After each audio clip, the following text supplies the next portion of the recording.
Welcome guys, Gio here, hope you're doing great. And this time for this video I decided to record certain parts of my gameplay that I'm doing with the new squad that I have. And this time we are going to do the boss fight. So to give you kind of a backstory and the state that we are in right now, it's, I would say, early game. We are at most level 5. As you see, I have equipped them with ghost gear. Of course, these builds are not as strong as they would be in the end game, and I think that will make it a bit more interesting to see, how the average gameplay looks like on expert difficulty when you level up your squad and before you reach the end game. And the game is most challenging in this initial stages, so it is even more interesting, I would say, than once you have full builds and you just can kill absolutely everything. So in terms of the situation that we have right now, it's we have some camp equipment. Not all of them are upgraded. Some of our guys don't even have the um, the updated gear that is required, not required, but that can be used at the given level. So with this squad, we have the our main tank and captain, and we are using him to just tank the damage. Then we also have a berserker that is also kind of a tank and also dealing some amount of damage, sometimes really good if we are lucky and do the crit. Then we have a poisoner to apply some poison stacks. Not that it will matter at all with the boss fight, because the damage over time effects are really reduced for the bosses. And then we have our marksman. Fortunately, I was lucky enough to win the arena battle, and I have got the this specialization. This is the guy who is consistently able to do the crit damage because of the marksman, and also we have some legendary bow that we will use in this battle for sure. And then we also have a pugilist, which, as you see, has very low level armor, but we do have the ghost claw, so it's gonna do a bit of damage. And then last but not least, we have a ferocious bear, Fluffy, and this guy was tanking a lot of damage during the playthrough of this game, so I hope that he will be great help with the boss fight.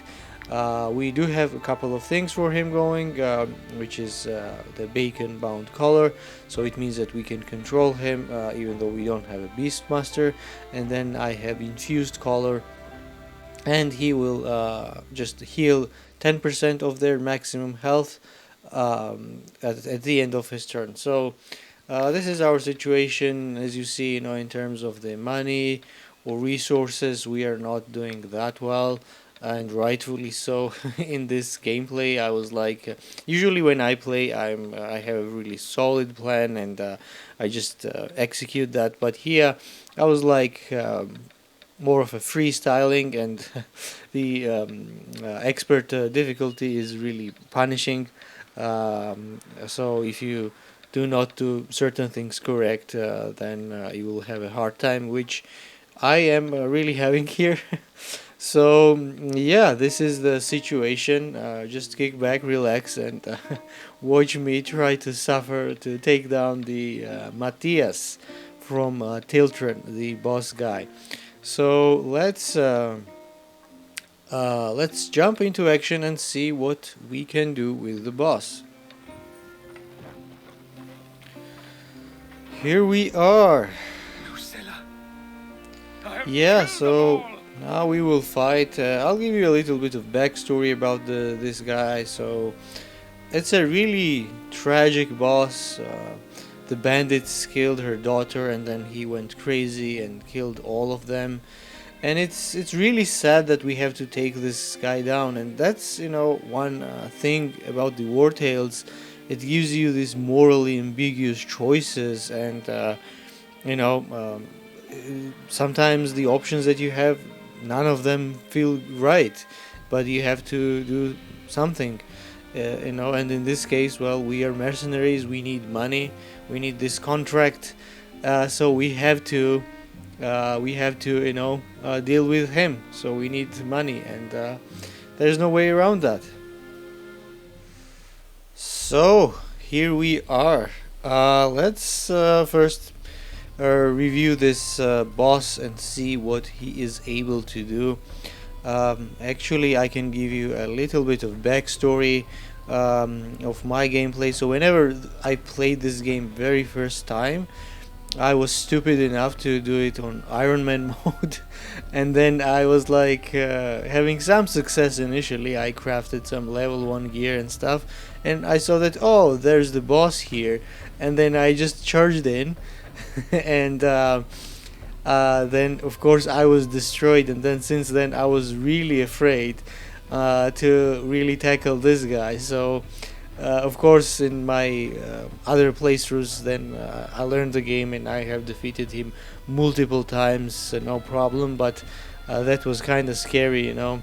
And also another note here: I am playing with this enemy action notifiers turned off. So, for example, here we know that enemy will take the turn, but we don't know which enemy will it be. And in this case, because he is the boss, he has multiple abilities, and I don't know which one he is going to use, but we can check that. So he has a couple of skills there. Uncontrollable, it means that we cannot engage him or knock back, and it means that with our tanks we cannot really bind him to us, because it is going to be really troublesome, and he might go to our squishies and he will just instantly kill them.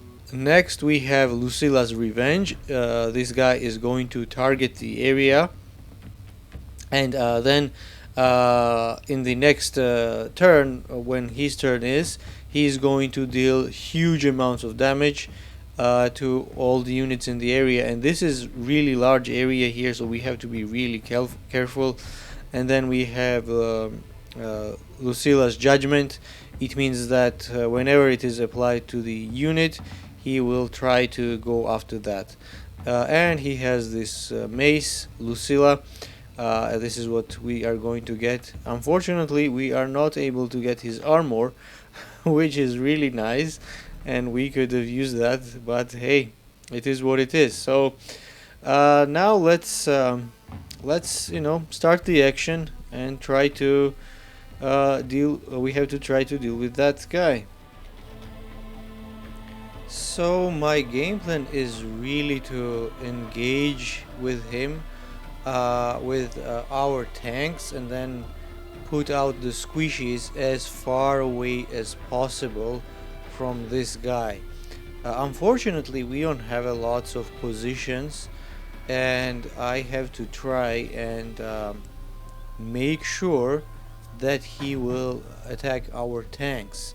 So here is the thing, okay, with the battles. Whenever you position your character, he is going to, you see, he's changing the positions.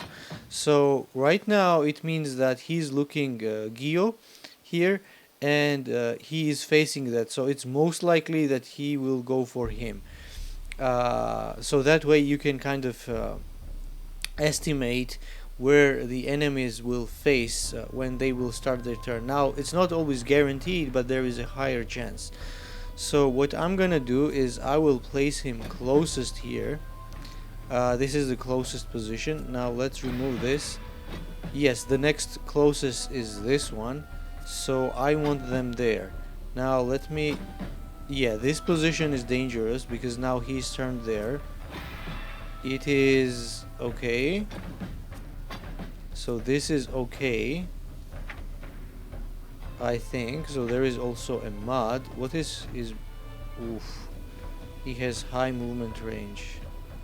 So essentially what we have to do is that this guy is not gonna do anything, and he's a liability. We have to just make him run away so he doesn't die.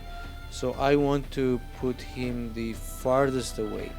Also we have another guy, our damage dealer. He needs to deal some amount of damage, and then we have our archer, marksman, and he has to do the aimed shot, so we can hopefully crit him.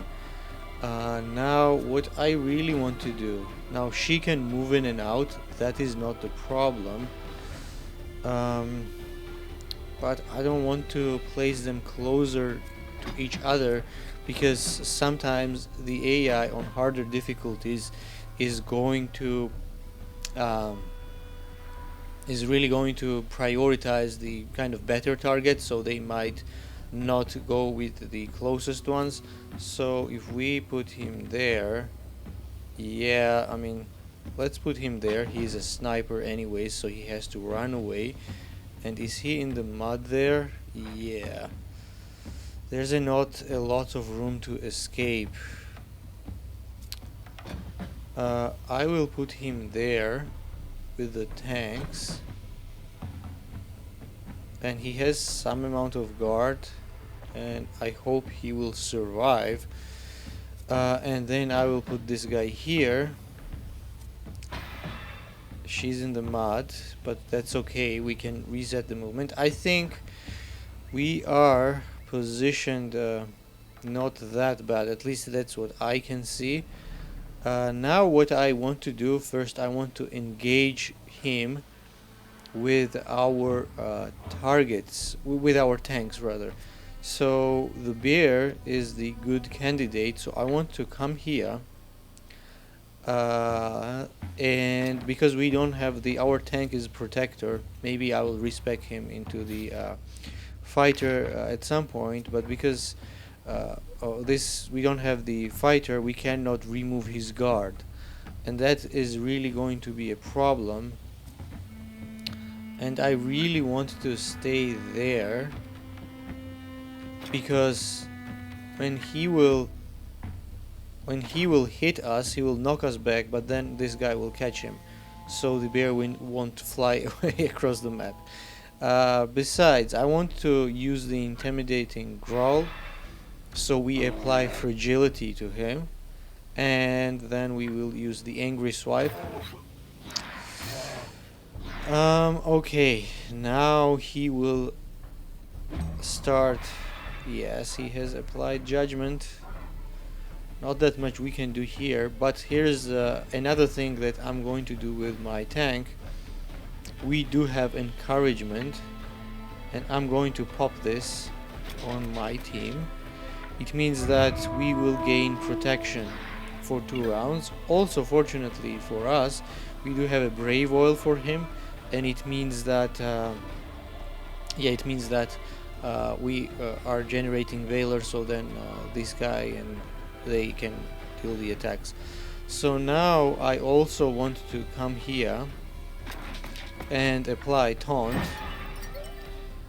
Even though we are not going to engage him, the damage is reduced by 50%, and that is going to be huge, especially at this stage in the game. And then of course I want to hit him. That's just a free hit, and I want to gain a deflection. And now what I want to do is I want to stay there, and hopefully when he will prepare the shot, we will be able to hold the Fluffy there. So let's end the turn. Yeah, now he's targeting. Now the question is, are we in the range? No, we are not. So he will hit him. So maybe he will come there, and he will be against this. So we don't want him to fly away too far, because because then he will go for our squishies. Now here's the thing, the next time he's going to attack, and we also have to get this guy out of the battlefield. Now here is my thinking. So right now we can use our shot, and because it's a legendary weapon, it's a bestial shot, Fluffy is going to hit him, and then we can move away farther and then use the aimed shot. The next time, but yeah, we may risk. So either we can play safe and get this guy out and then get her out, or we can play a bit more aggressively, and this is what I'm going to do. Maybe it is stupid, but yeah, I have to do this. And the movement on the archers in the beginning is atrocious. I have spent so much points. He has light armor and movement is still 14, so this is absolutely awful. And now we might even hit Fluffy. So can we come here? Yeah, there is a better chance, and yeah, he has the eagle eye, so it is increasing his position. Let's hope he will not hit the Fluffy. Yes, good shot. Nice. Look at that. Okay, it was crit. And now he's bleeding. Not that it's gonna matter that much. And Fluffy has attacked him, which is nice. Now, we want to pop this. And come here. Yeah, the movement is really shit. Now, here's the thing. Do I want to use this? Because in order to take advantage of that shot, we need to be as far away as possible. And unfortunately, because this lazy fuck cannot move decent enough, we cannot take the distance. But at least we do have a deftness, so we can keep this for the next round, and then hopefully do the aimed shot from the further distance, and that might work. So I'm going to hold on to these 2 Valor points because we're not gonna get that much from it. So let's see what happens. Ooh, nice! I'm happy about that. And now, oh, it's so cool because we have protection and we have reduced his damage, and now we are looking fine. So what I want to do now is I want this guy to run away as far as possible because he's not gonna do anything. If we attack him with this guy, yeah, we might do still some damage, but then he doesn't have that much movement. Oh, he has actually, but it's not really enough to get in and then get out and just stay safe, because he doesn't have movement reset, which our poisoner has. So let's end the turn.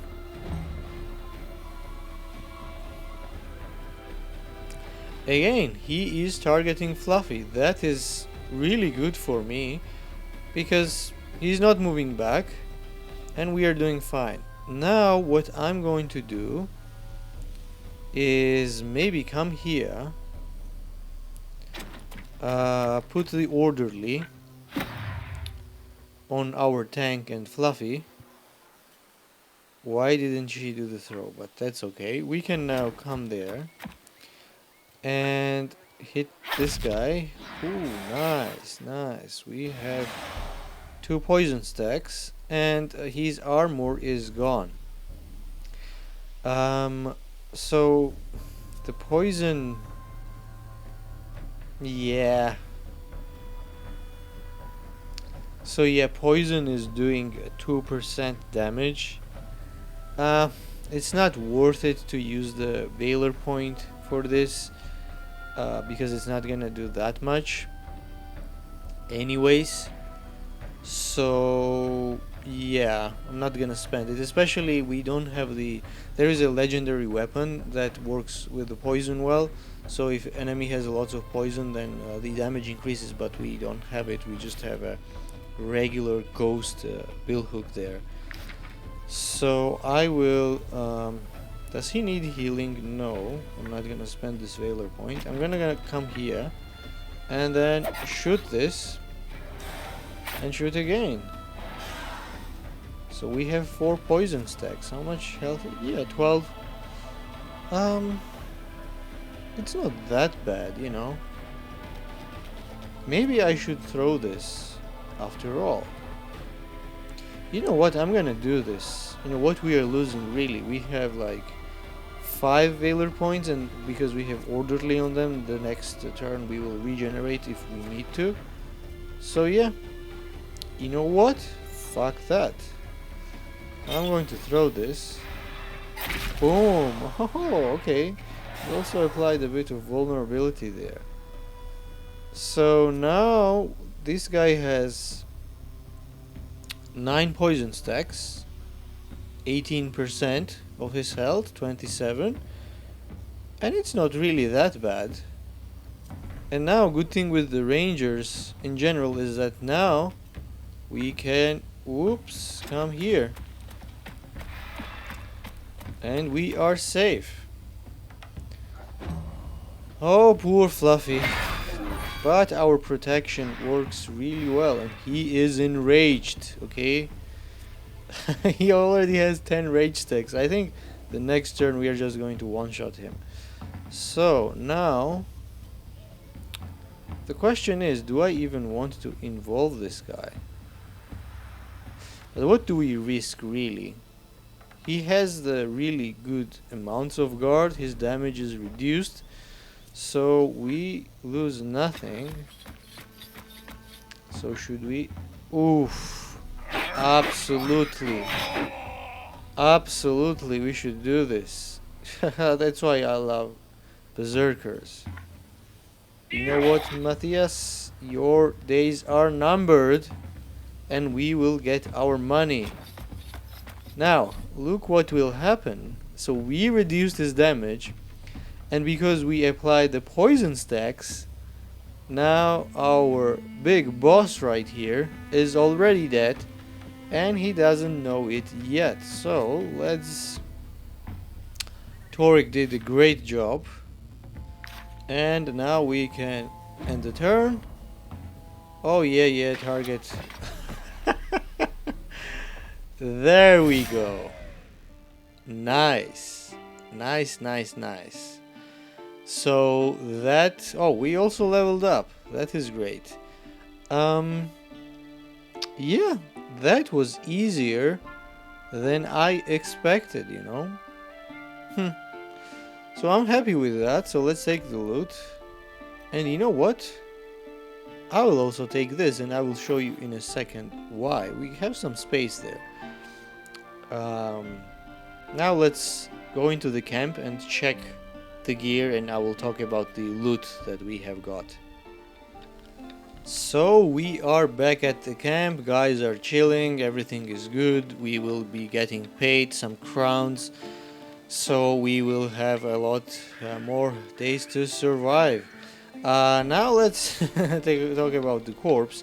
What we can do is we have the impaling strike. Actually, I get this from Ludern, so because I play on adaptive, I can go anywhere and the enemies are the same level or like level above or something, so it's really nice. And I have got this just for fun to scare our prisoners here. They are doing most of the work, and now we are going to put this here just for the fun.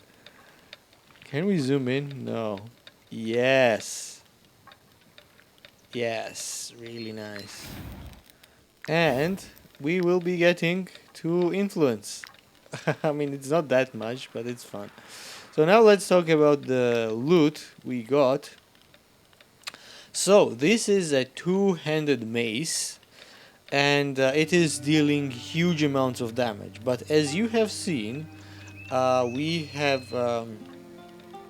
to prepare this attack. So first we prepare the attack, and then when our turn comes in the next round, we are able to execute that. Now it might work well for the bosses because they can take multiple actions in a single round, but for us it's really difficult. And I have never played a lot with this weapon in my previous gameplays, so I'm not gonna say that it's really bad, but what I'm gonna say is that I was never able to make it work. At some point I am planning to do the builds for almost every legendary weapon, and I'm sure we will come up with something for this. But usually, in my playthroughs, I found that it's not that useful. Maybe if you are, in a specific battles where you have some choke point and you can kind of gather enemies in front of you because there is nowhere to go, and then you can just do the huge swing. Maybe it will be good, but I have to see. It's not bad. At least you can put this in a tavern to get some extra prestige. But in the early game, there is a better alternative two-handed mace, and I think it's called the Dagon's hammer. It's a two-handed hammer, and we can get this in pretty early, and it's actually in the tomb. And I will do the tomb video separately for this. And yeah, that's it really for this video. I want to show you guys some interesting bits and pieces in my playthrough that might be entertaining and you might enjoy, to kind of share the fun that I'm having with all of that. And yeah, I'm gonna do some other videos like this as well. We will do other bosses or tombs, bandit camps, some sieges, interesting battles, and so on. So if you like that kind of content, check out my other videos, other guides. Stay tuned, and if you enjoyed it, click the like button, subscribe, and share it with your friends.